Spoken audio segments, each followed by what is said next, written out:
Share বাজারকে চাঙ্গা করতে নিয়ন্ত্রক সংস্থা সহ সব ক্ষেত্রে সংস্কারে সরকার কাজ করছে বলে জানিয়েছেন প্রধান উপদেষ্টার বিশেষ সহকারী আনিসুজ্জামান চৌধুরী।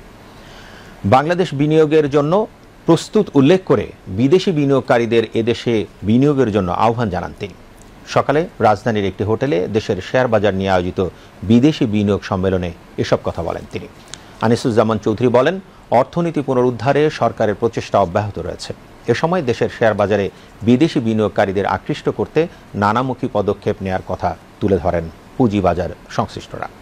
অনুষ্ঠানে চট্টগ্রাম স্টক এক্সচেঞ্জের সাবেক সভাপতি ও বিএনপির স্থায়ী কমিটির সদস্য আমির খসরু মাহমুদ চৌধুরী বলেন, ছোট ছোট সম্ভাবনাকে দেশের অর্থনীতিতে যুক্ত করতে হবে।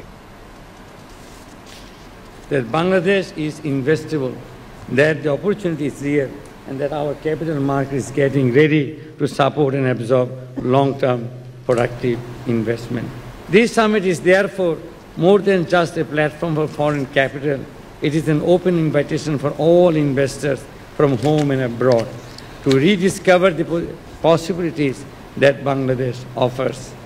বিনিয়োগের বাইরে গিয়ে অন্য কোনো উপায়ে অর্থনীতিকে সাস্টেইনেবল টেকসই করা যাবে না, এবং আমরা সকালে মিলে সেই কাজটা করতে যাচ্ছি, সেই প্রস্তুতি নিচ্ছি।